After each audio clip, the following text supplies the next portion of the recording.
अस्सलामुअलैकुम। Hello everyone, क्या हाल है सबका। उम्मीद है कि सब बहुत बढ़िया होंगे। तो आज की वीडियो में हम लेके आए हैं आप लोगों के लिए चैप्टर नंबर 4 काइनेमेटिक्स की एक्सरसाइज। तो आज की वीडियो में हम डिस्कस करने जा रहे हैं क्या एक्सरसाइज के multiple choice questions and short question. इसकी नेक्स्ट वीडियो में हम डिस्कस करेंगे क्या जी इसके न्यूमेरिकल्स। ओके, तो क्वेश्चन नंबर 1 है जी, हमें एक ग्राफ दिया हुआ है, बना देता हूं मैं यहाँ पे। थोड़ी सी मुश्किल एक्सरसाइज है बट घबराना नहीं है, एक एक चीज अच्छे से करेंगे। ओके, ग्राफ के बहुत ज्यादा क्वेश्चंस हैं। ग्राफ के कंसेप्ट मैंने आप लोगों को अच्छे से दिए हैं, तो मसला नहीं है, ठीक है।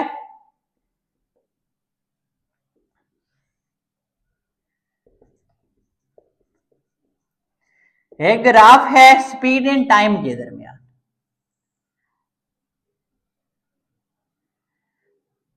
चलो यहीं पे 6 लिख लेते हैं, ठीक है। आपको पता है ना स्पीड इन टाइम की स्लोप क्या देती है, एक मैग्नीट्यूड ऑफ एक्सेलरेशन। तो पूछ क्या रहे हैं, the diagram shows the speed time graph for an object moving with constant acceleration. Yes, acceleration है, कांस्टेंट एक्सेलरेशन है, सीधी लाइन छू करके जो गुजरती है ना उसकी एक्सेलरेशन कांस्टेंट होती है। आप एक्सेलरेशन कोई भी 2 पॉइंट्स में निकालो, इधर निकालो, इधर 2 पॉइंट्स में निकालो, इधर निकालो, सेम आएगी। ऐसा ही है, कांस्टेंट का ये मतलब होता है। फिर कह रहे हैं what is the distance find करना है, ट्रेवल इन 4 सेकंड। 4 सेकंड में जितना इस ऑब्जेक्ट ने डिस्टेंस ट्रेवल किया वो निकालो। स्पीड टाइम ग्राफ से डिस्टेंस कैसे निकालेंगे, स्लोप से हम तो एक्सेलरेशन निकाल सकते हैं, बट बताया था ना वेलोसिटी टाइम ग्राफ हो या स्लोप स्पीड टाइम ग्राफ हो तो हम डिस्टेंस निकाल सकते हैं। कैसे, डिस्टेंस बराबर होता है, याद है कुछ, एरिया अंडर द ग्राफ। ऐसा ही है, ग्राफ ये है, इसके अंडर एरिया, अंडर का मतलब टूवर्ड्स इधर एक्स एक्सिस। ये देखो अब कौन सी शेप बन रही है, ट्राइंगल। ट्राइंगल का एरिया क्या होता है, 1/2 बेस इनटू हाइट। तो बेस क्या है, ये होती है बेस। बेसिकली ये राइट ट्राइंगल है, ये 90 का एंगल ये होता है दो लाइंस में, ठीक है। जब एक लाइन ये और एक लाइन बिल्कुल परपेंडिकुलर हो, इसके सामने होता है हाइपोटेन्यूज। फिर हम एक रेफरेंस एंगल लेते हैं, इसके सामने होता है परपेंडिकुलर, इसके साथ होता है बेस। ये कंसेप्ट हमने ट्रिग्नोमेट्री में बड़े डिटेल में पढ़े हुए, चैप्टर नंबर 6 मैथ्स। ओके, अगर की हुई है वो आपने तो ये तो आपको हाथों पे आते होंगे। बेस क्या है बच्चों, 0 से लेकर 4 तक 4 ही होगा। हाइट क्या है, यहाँ देखो हाइट ऊपर जा रहे हैं ना, ऊपर यहाँ पे बेसिकली हाइट होती है स्पीड, यहाँ पे स्पीड एक्स एक्सिस पे 0 होती है, तो ये यहाँ पे कितनी आ रही है, 0 से 6 आ रही है, 6 1/2 6 into 4 24, 24 का हाफ करो 12, तो 12 metre. Option number C is correct. Clear है, ये था आपके पास पहला एमसीक्यू। फिर दूसरे पे आओ कि sky diver is falling at terminal velocity. Terminal के आगे एक ब्रैकेट में स्टेडी वेलोसिटी दिया हुआ है। स्टेडी का मतलब होता है कांस्टेंट, ऊपर लिख लो इधर। कांस्टेंट का क्या मतलब होता है, चेन। कांस्टेंट का मतलब कांस्टेंट वेलोसिटी, पहले 1 सेकंड में 2 मीटर, फिर 1 सेकंड में 2 मीटर, फिर 1 सेकंड में 2 मीटर, मतलब जो वेलोसिटी चेंज हो रही है वो सेम रह रही है, इसी को तो कांस्टेंट वेलोसिटी कहते हैं। Yes, Which row describes the acceleration and velocity of the skydiver? एक बात तो आपको यहीं पे पता होनी चाहिए कि वेलोसिटी, इन्होंने बात की एक्सेलरेशन की। एक्सेलरेशन तो तब प्रोड्यूस होता है जब वेलोसिटी चेंज होती है, यहाँ पे वेलोसिटी कांस्टेंट, तो मतलब एक्सेलरेशन 0। तो अब नीचे रो देखो, ऑप्शन सी और डी में एक्सेलरेशन 0 है। अब सी और डी में से करेक्ट कौन सा है, वेलोसिटी उन्होंने कहा हुआ है स्टेडी, स्टेडी का मतलब कांस्टेंट, वेलोसिटी क्या है, कांस्टेंट है, तो option C is correct. Velocity 0 नहीं है, क्लियर है ये बात आप लोगों को? तो अब आ जाओ नेक्स्ट तीसरे पे। A ball starts from rest, एक बॉल रेस्ट से स्टार्ट कर रही है। जब रेस्ट से स्टार्ट कर रही है इसका मतलब कि ग्राफ यहां से स्टार्ट होगा। पहली बात, ऑप्शन नंबर बी को तो पहले निकाल दो क्योंकि वो रेस्ट से स्टार्ट ही नहीं है, वो तो कोई स्पीड ऊपर यहां से स्टार्ट किया हुआ है, वो ऑप्शन पहले ही निकाल दो। फिर क्या कह रहे हैं, and rolls down a steep gradient, और क्या बनाता है, एक स्टीप ग्रेडियंट बनाता है। क्लियर है? स्टीप का मतलब चढ़ान होता है। एक अच्छी खासी क्या बनाता है बच्चों, चढ़ान बनाता है। वो तो हमारे पास पहले में भी है, दूसरे में भी है, सॉरी दूसरा निग्लेक्ट कर, दूसरा नहीं हो सकता, सी में भी है, डी में भी है। तो यहां से तो कोई बात समझ ना आई, तो फिर नेक्स्ट चलते हैं। The ball then rolls along a rough horizontal ground. Rough का मतलब होता है, हॉरिजॉन्टल का मतलब तो ऐसे सीधा ये। और वर्ड जो उन्होंने रफ यूज किया हुआ है ना, रफ का मतलब होता है जहां पे फ्रिक्शन हो। अभी आप लोगों को फ्रिक्शन का कंसेप्ट नहीं है, ये हम चैप्टर नंबर 5 के दूसरे पार्ट्स में पढ़ेंगे। ये एक फोर्स होती है, याद रखना। देखो ये अगर दो ऑब्जेक्ट्स कांटेक्ट में हो, मेरे पास ये बाल है ना, अगर आप बाल को यहां से ग्राउंड से उधर लेके जाते हो तो एक टाइम आएगा जब ये रुक जाएगा। क्यों? क्योंकि इसके ऑपोजिट एक फोर्स लगती है। मूव तो इस डायरेक्शन में कर रहा है फॉर एग्जांपल, तो इसके ऑपोजिट एक फोर्स लगती है जो इसको क्या करती है, रेस्ट पे लेके आती है। उस फोर्स को फोर्स ऑफ फ्रिक्शन कहते हैं। ये चीज याद रखनी है आपने। अभी के लिए ये थोड़ा सा याद रख लो। ये तो आपको पता ही है ना, बाल फेंकते हो तो वो रुकती है एक टाइम। क्यों रुकती है? इस पे एक फोर्स लग रही होती है, that is force of friction. अभी ये बात याद रख लो। और लगती कब है? जब दो ऑब्जेक्ट्स कांटेक्ट में हो। बाल फेंका, बाल अर्थ के साथ कांटेक्ट में होता है, ओके, जुड़ा हुआ होता है, ऐसा ही है, तो तब फोर्स ऑफ फ्रिक्शन लग रही होती है। Okay, then rough horizontal surface का मतलब समझ आया? रफ का मतलब जो फ्रिक्शन वाली एक हॉरिजॉन्टल ग्राउंड है। अब कह रहे हैं which graph shows the speed of the ball at different times. अब देखो पहला जो ग्राफ है ना, उसमें उन्होंने ये करके ये दिया हुआ है। इसका मतलब है कि जो स्पीड वो कांस्टेंट रह रही है, कम नहीं हो रही। बट फ्रिक्शन का मतलब ये है कि स्पीड कम होगी। इसका मतलब है this option is not correct. दूसरा तो हमने पहले निग्लेक्ट किया हुआ है। तीसरे पे आओ। तीसरा कह रहा है कि बड़ा एकदम जीरो होगी, ऐसा नहीं है, एकदम नहीं होती। उस पर जो फोर्स है उसको आहिस्ता आहिस्ता कम करवाती है। तीसरा भी नहीं, तो चौथा ही बचा, तो चौथा ही करेक्ट होगा, जो शुरू में ऐसे फिर उसको आहिस्ता आहिस्ता ऐसे कम करके रेस्ट पे ला रही है। तो option D is correct. Okay, बात समझ रहे हो ना? आसान बातें हैं, बस थोड़ा सा इसकी बात है, यूज कर लो। ओके, यूज करोगे तो बहुत बढ़ जाएगा, बहुत बढ़ जाएगा, बहुत काम आएगा। ओके, अभी बच्चे हो 9th में हो तो यूज कर लो। अब पार्ट नंबर 4 है, सॉरी एमसीक्यूज नंबर 4 है कि which part of the distance time graph shows the fastest constant speed. कह रहे हैं कि कुछ पार्ट्स दिए हुए ए बी सी डी, कौन सा पार्ट जो सबसे तेज फास्टेस्ट कांस्टेंट स्पीड को शो कर रहा है? देखो डिस्टेंस बाय टाइम का ग्राफ हमें स्पीड देता है, ओके, तो सबसे ज्यादा स्पीड किसकी होगी? जो सबसे ज्यादा स्टीप होगा। स्टीप का मतलब जो सबसे ज्यादा जिसकी चढ़ान होगी। ओके, अब देखो पहले जो उन्होंने ए वाला पोर्शन ऐसे दिया हुआ है, ये हॉरिजॉन्टल है, ये फिर बी वाला तो सीधा दिया हुआ है, भाई इसकी चढ़ान तो नहीं है, इसको माइनस कर दो। सी वाला उन्होंने थोड़ा सा और ऐसे चढ़ान दी हुई है। डी वाला अगेन ऐसे है। सी और डी वाले पोर्शन को तो निकाल दो क्योंकि इनकी तो हॉरिजॉन्टल ऐसे है ना, स्टीपनेस तो है ही नहीं है। जब स्टीपनेस नहीं है, कौन सी स्पीड? निग्लेक्ट। अब बच गया ए और सी वाला। अब देखो इसमें किसकी पोर्शन की स्पीड ज्यादा होगी? जिसकी स्टीपनेस ज्यादा है, जिसकी चढ़ान ज्यादा है। ए वाला ज्यादा चढ़ान है या सी वाला ज्यादा चढ़ान है? नजर आ रही है, दिख रहा है तुम लोगों को? सी वाला है तो लगा दो ना सी। आ जाओ नेक्स्ट, 5वें पे a square slides down a gradient. Square slides का क्या मतलब होता है? आप लोगों ने वीडियोस में देखा होगा ना, वो अक्सर लोग बर्फ पे पांव के नीचे कुछ लगा के ऐसे भाग रहे होते हैं, ऐसे स्लाइड कर रहे होते हैं, उनको कहते हैं। ओके, एक ग्रेडियंट से नीचे, एक स्लोप से नीचे ऐसे कर रहे हैं, स्लाइडिंग कर रहे हैं। The figure shows his speed varies with the time. उन्होंने एक फिग दी हुई है जो क्या कर रही है बच्चों, स्पीड और टाइम के दरमियान ग्राफ दिया हुआ है और लाइन भी दी हुई है। कह रहे हैं एवरेज एक्सेलरेशन निकालो। अब ये पांचवें, आपको पता है कि एवरेज एक्सेलरेशन, एक्सेलरेशन बराबर होती है वेलोसिटी बाय टाइम, मतलब टोटल वेलोसिटी है या टोटल स्पीड लिख लो, total speed divided by total time. Total time तो हमें दिख रहा है एक्स एक्सिस पे 1 से लेकर देखो 6 तक है, सॉरी 0 से लेकर 6।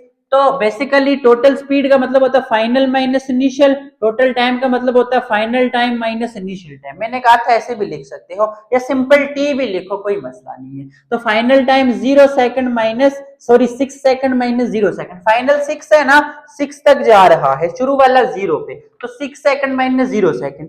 बट जो स्पीड है इसमें मैंने ये जो सारी ग्रिड्स, ये जो सारी लाइंस गिनी है, ये मुझे जो लगी है मेरी बुक में वो 25 है। ये आप वर्टिकली हॉरिजॉन्टली छोड़ो, ये इन्होंने 6 तक दी हुई है, ठीक है 6 तक। अब ये जो वर्टिकल, अगर ये जो ग्राफ है ना सीधा ऊपर 30 तक गया होता फिर तो मैं 30 डिवाइडेड बाय 6 कर लेता, टोटल स्पीड या change in speed divided by change in time. But ये गया हुआ है तकरीबन 25 वाले ऊपर से नीचे 30 वाली जो लाइन है ना उसको छोड़ के, उसको मिला के 1 2 3 3 छोड़ के चौथी लाइन तक ये गया हुआ है, ठीक है। तो चौथी तक गया हुआ है तो 26 होना चाहिए। 26 तब होता है जब यहाँ पे 30 लाइनें गिवन होती है। हम एक लाइन को एक कंसीडर करते हैं, 2 3 4 इस तरह, समझ रहे हो ना बात। बट यहाँ पे 26 लाइनें हैं, तो ये क्या चक्कर होगा। तो अब मतलब कि पहले से दूसरी, दूसरी से तीसरी, मतलब एक स्लाइड, एक ग्रिड में डिफरेंस कितना है हमने समझना ये है। तो इसका ये फॉर्मूला होता है, मैं कैलकुलेट करता हूं। देखो मैंने क्या कहा कि टोटल स्लाइड्स मेरे पास क्या आ रही हैं, कितनी आ रही हैं बच्चों, कितनी है 25 है। तो आप 30 डिवाइडेड बाय 25 करो, मैं भी करता हूं 30 डिवाइडेड बाय 25 1.2, क्या आ रहा है 1.2।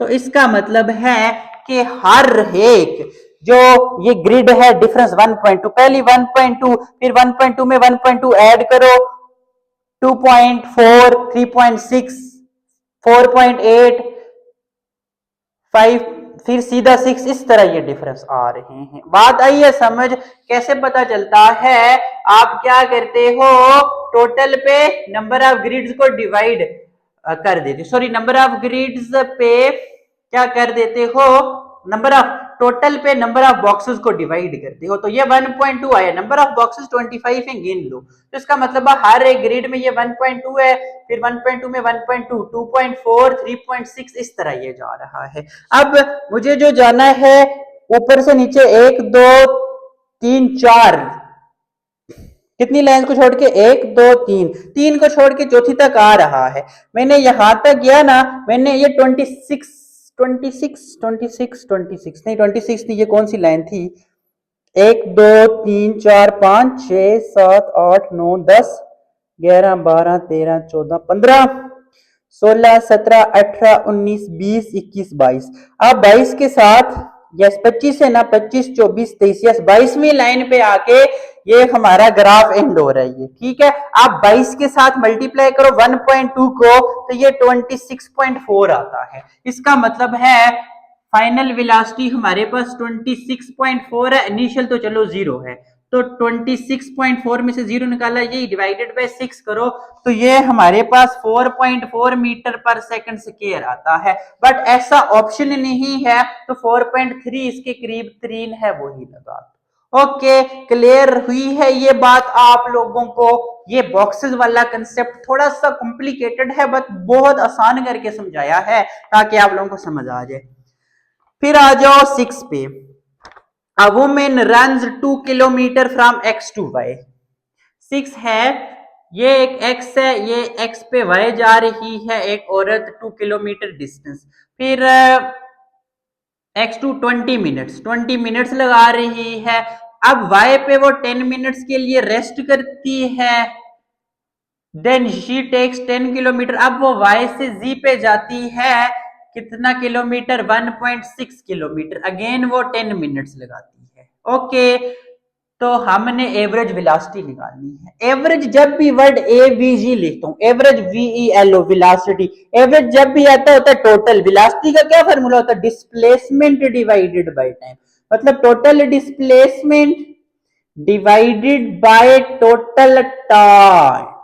अब देखो, एक औरत यहां से जी तक चली, टोटल डिस्प्लेसमेंट क्या होता है, इनिशियल और फाइनल के दरमियान शॉर्टेस्ट डिस्टेंस। देखो ये एक ट्रायंगल बन रही है, तो मुझे एक्स जी कैसे फाइंड करना पड़ेगा, यूजिंग पैथागोरस थ्योरम। पैथागोरस क्या होता है, ये हाइपोटेन्यूज है, ये बेस है, फॉर एग्जांपल ये परपेंडिकुलर है, बेस का स्क्वायर 2 का स्क्वायर परपेंडिकुलर का स्क्वायर इस हाइपोटेन्यूज का स्क्वायर। मुझे हाइपोटेन्यूज निकालना है, मैं स्क्वायर रूट ले लूंगा, खत्म।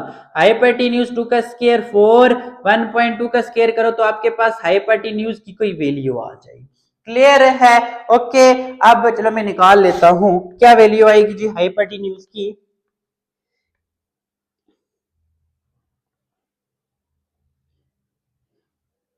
6.56, 2.5। ओके, ये मेरे पास आ गया जी हाइपोटेन्यूज, ये डिस्टेंस 2.5। ओके, आगे बात समझ, ये कैसे निकालेंगे, यूजिंग पीजीटी पैथागोरस थ्योरम। याद है ना, चैप्टर 3 में भी डिटेल में बताया हुआ है, मैथ चैप्टर 6 में भी, क्या के 6-7 में। बेस का स्क्वायर परपेंडिकुलर का square is equal to hypotenuse square. मुझे हाइपोटेन्यूज निकालना है, स्क्वायर खत्म करने के लिए रूट लिया, बेस 2 है, ये 1.6 है, दोनों का स्क्वायर लिया, इसका आंसर आ जाता है 2.5। तो अब total displacement 2.5 divided by total time कितना ले रही है, ये 20 मिनट, 10 मिनट रुक भी रही है, 20 प्लस 10 30, फिर ये 40, तो इनको डिवाइड करो तो आपके पास ऑप्शन ए आ रहा है 0.06। ओके, किलोमीटर पर मिनट के हिसाब से, ठीक है, सेकंड में कन्वर्ट नहीं किया, इसी तरह किया है। ओके, क्लियर है? ये बात आप लोगों को आसान बातें हैं ना, बहुत आसान बातें हैं। 6 MCQs पे भी क्या हो गया है जी, 17 मिनट्स हो गए हैं। अब इसी तरह 8वां है कि एक डायग्राम में ग्राफ दिया हुआ है हमारे पास इस तरह का, ठीक है, कह रहे हैं the diagram shows the distance and time. Okay, for a moving object, एक ऑब्जेक्ट है जो मूव कर रहा है। अब कुछ ऑप्शंस दिए हुए हैं, कह रहे हैं बताओ क्या है वो moving object. A ball thrown vertically upward and falling back to the thrower, एक बाल को ऊपर फेंको और वो वापस आ जाए। आपको पता है ना डिस्टेंस और टाइम में इसका ग्राफ कैसे बनाते हैं, अगर एक अपवर्ड मोशन है, ये ऐसे जाता है ना, तो डिस्टेंस कभी नेगेटिव या वापस जीरो नहीं हो सकता, इसका ग्राफ ऐसे बनाते हैं, तो ये तो पॉसिबल नहीं है।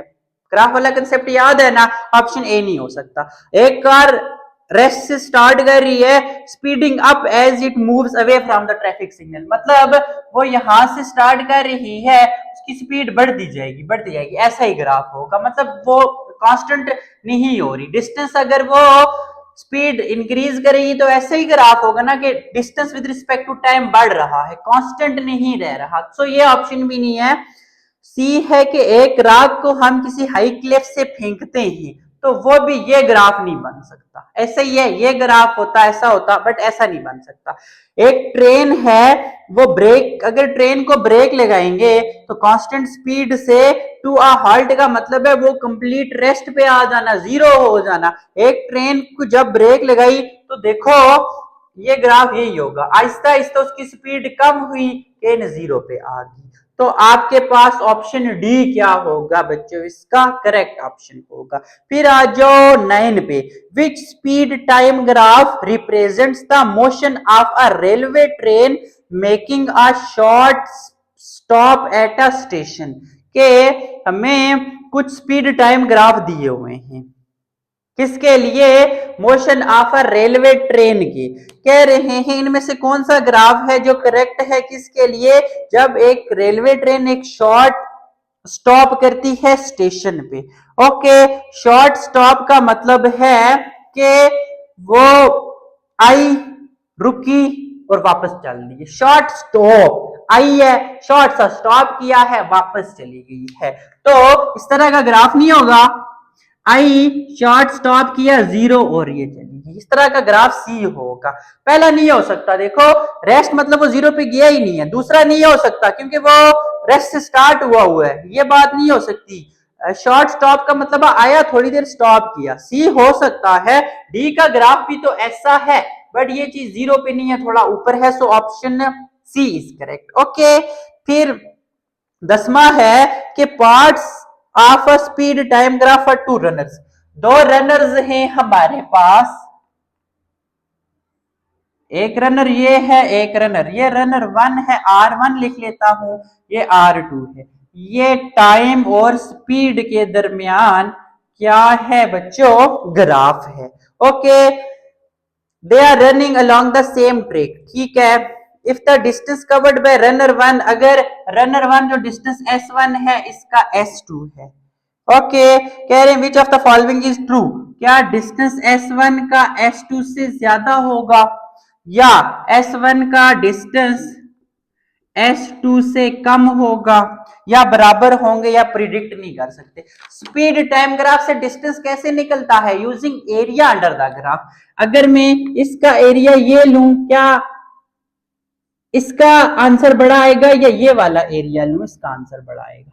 देखो ये रेक्टेंगल शेप है, लेंथ इनटू विड्थ, देखो ये विड्थ कम है, लेंथ तो चलो ये सेम है। अगर मैं इसका लूं ये लेंथ और ये विड्थ बड़ी है, इसका मतलब है S1 जो ज्यादा डिस्टेंस ट्रेवल कर रहा है S2 से। आइए ये बात समझ, कैसे S1 S2 से ज्यादा डिस्टेंस ट्रेवल कर रहा है, क्योंकि स्पीड टाइम ग्राफ से मुझे डिस्टेंस निकालना है। डिस्टेंस कैसे आता है, using area under the graph.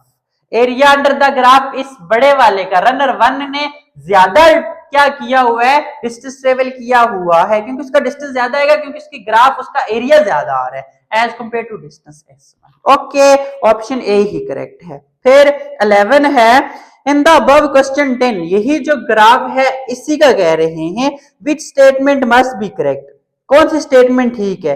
Both runner started at the same point, no, एक ने इस पॉइंट से स्टार्ट किया हुआ है, एक ने इस पॉइंट से स्टार्ट किया हुआ है, स्पीड तो सेम नहीं, सेम पॉइंट गलत। Runner 1 has greater acceleration than runner 2, acceleration तो आता है चेंज इन स्पीड की वजह से, बट उनकी स्पीड कांस्टेंट है, ये भी गलत। Runner 1 is moving faster than runner 2, ये बात ठीक है। देखो इसकी स्पीड कम है, इसकी ज्यादा है, तो रनर 1 की रनर 2 से स्पीड तो ज्यादा ही है ना, ये ठीक है। डिस्टेंस बिटवीन 2 रनर्स, नो ये भी गलत, option C is correct. Okay, फिर लास्ट है कि in which descent is the acceleration equal to acceleration of free fall. मैंने आपको बताया हुआ है कि जब भी एक्सेलरेशन ड्यू टू ग्रेविटी में हमने पढ़ा था कि वैक्यूम के केस में अगर ये ऐसा चैम्बर बनाए, ऐसा रूम बनाए जहां पे वैक्यूम हो, तो उसमें एक्सेलरेशन ड्यू टू ग्रेविटी के बराबर होगा। देख लो कौन सा ऑप्शन है वो जिसमें एक फीदर एक पर गिराया हुआ है उन्होंने इन वैक्यूम में, तो वो ऑप्शन होगा। ठीक है, तो यहाँ पे हमारे एमसीक्यूज कंप्लीट हुए हैं, थोड़े से ग्राफ के रिलेटेड थे, ऐसे आने के चांसेस तो नहीं होते बट कंसेप्ट आप लोगों का होना चाहिए, चीजें समझ आनी चाहिए। तो आज की वीडियो हम यहीं पे एंड करते हैं। ओके, क्योंकि ये वीडियो काफी लंबी हो गई है, तो इंशाल्लाह शार्ट क्वेश्चन नेक्स्ट वीडियो में डिस्कस करते हैं। तब तक के लिए अल्लाह हाफिज।